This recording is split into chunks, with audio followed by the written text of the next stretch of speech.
So for making just regular old creamed corn, I usually start with just a little bit of water in a hot pot. And then this is what, 3 cups of corn. And it's sweet corn, it's frozen. Make sure that you get sweet corn, because regular corn is, the kernels are bigger, they're a darker yellow, and they're tougher, and they're not as sweet. Sweet corn, the kernels tend to be smaller, a little bit lighter yellow in color. The texture is softer, and they're sweet. So make sure in your package it says sweet corn, because just corn is going to be whatever your regular corn is. Now, you want to get it started, warm it up, and I usually add about, I don't know, a tablespoon of butter into it as well. Put it down in the bottom so that it makes contact with the pan and gets hot. And put the lid on and let this get warm. You can also throw the corn in the microwave if you want to get it going faster. It just kind of depends on how many dishes you want to dirty up. Personally, I like just having minimal dishes to clean up instead of 4 or 5. 1 or 2 is good for me. But if that's what you want to do, do it. And then once this starts getting warmer and thawing out and gets hot, we'll let the water evaporate out just a little bit, and then we'll add the whipping cream. You can add the whipping cream first, but it just the solids in the whipping cream will stick to the frozen corn, and it makes it all take a lot longer, and you do have to babysit it because the cream will scorch and curdle if it's not babysat, and it makes everything take a fair bit longer. So this is just the way I do it.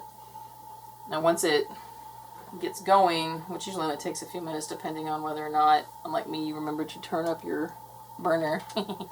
It'll go quicker that way.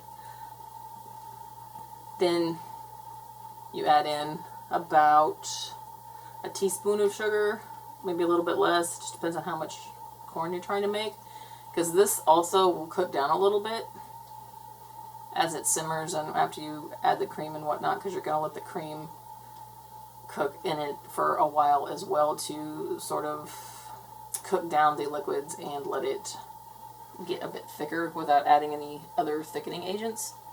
I like adding the butter because I just like the flavor of the butter itself, but it's not an absolute, you don't have to add that. I also add a couple shakes of seasoned salt and usually a fair bit of either white pepper or black pepper, just kind of depends on my mood. If you don't want to see the pepper flakes, white pepper is great. If you do want to see the pepper flakes or you don't care, black pepper's fine. My preference is usually if I can freshly grind the black pepper because it's stronger and it tastes better. But I'm also a fanatic for black pepper, so you do it however you want to do it. I'm going to add in a little bit less than a teaspoon of sugar. There again, don't have to. Sweet corn's already a little bit sweet. This just makes it a little bit sweeter. And then, if you're not sure about seasoning, like, just sprinkle it onto your hand and see how much you got there. And if it looks like too much, take a pinch away. If it looks good, you can throw the whole thing in there. Like I said, I like white pepper. And I like a lot of pepper. So, I'm not going to put a lot of pepper in for this right here, right now, but also another thing to keep in mind when you're doing this is keep an eye out for kernels that aren't great. You'll come across a couple here and there. It doesn't really hurt anything, but occasionally you'll get like a bad kernel or two, and you don't really want that because it's not going to taste great. So pick them out if you see them. And give it a minute.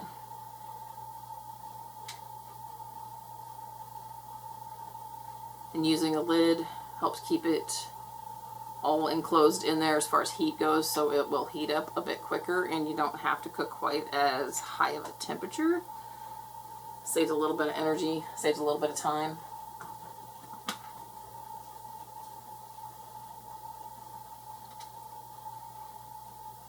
And as you hear it's starting to kind of simmer a little bit, you can check it or just give it a few more minutes.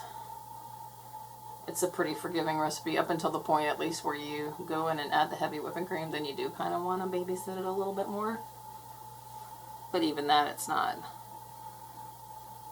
horrible. You don't have to stay right on top of it.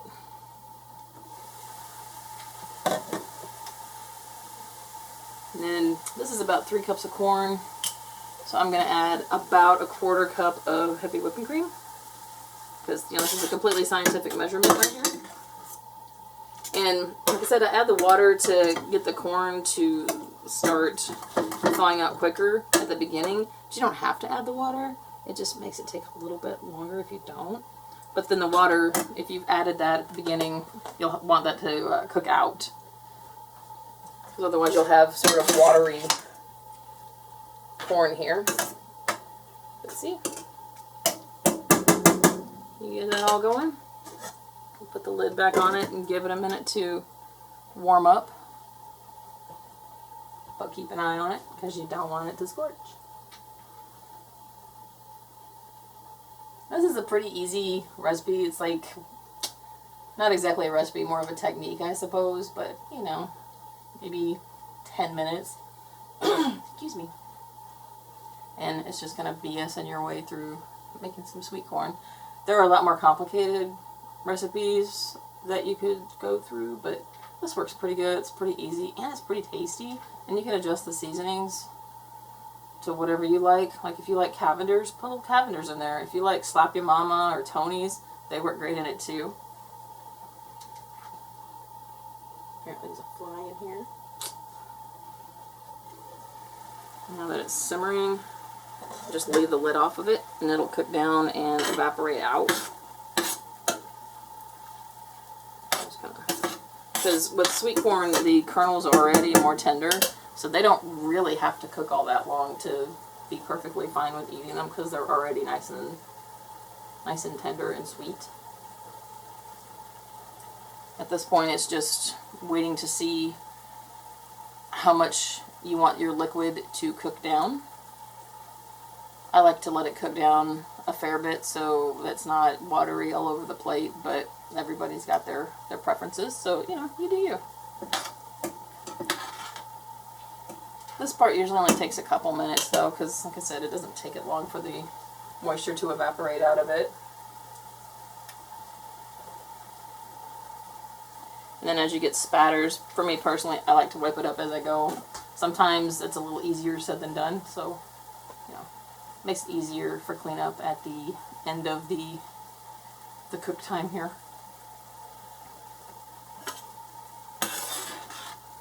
As it cooks down, always check for seasoning. So like get a little bit, foof it off a little bit, taste it, and if it's a little saltier than you want, maybe add a little more sugar, or if it's a little sweeter than you want, you can add a little bit more salt to counter it, but don't go too overboard either way because you'll end up with something that's really overly salty or really overly sweet. Because you can go through and you can add seasoning to something that's under-seasoned, but you can't take away too much seasoning. Really all you can do is if you over-season it, add a bit more corn and more cream and try that. Or you can put this in a colander and drain off the liquid, kind of rinse it if you need to, and kind of start over again. But if you just go by being careful with what you're doing, you shouldn't have that problem for the seasoning. Or if you're scared of seasoning at all, like I said, just put a little bit in the palm of your hand, and if it looks like that's going to be too much, you can put it back in the container or toss it or whatever. It's a safer bet than just freely shaking it in there. As you can see, the cream is cooking down quite a bit. And as it cook it down, it does a really good job of kind of clinging to the corn kernels. But you don't want to cook all of the liquid out of it.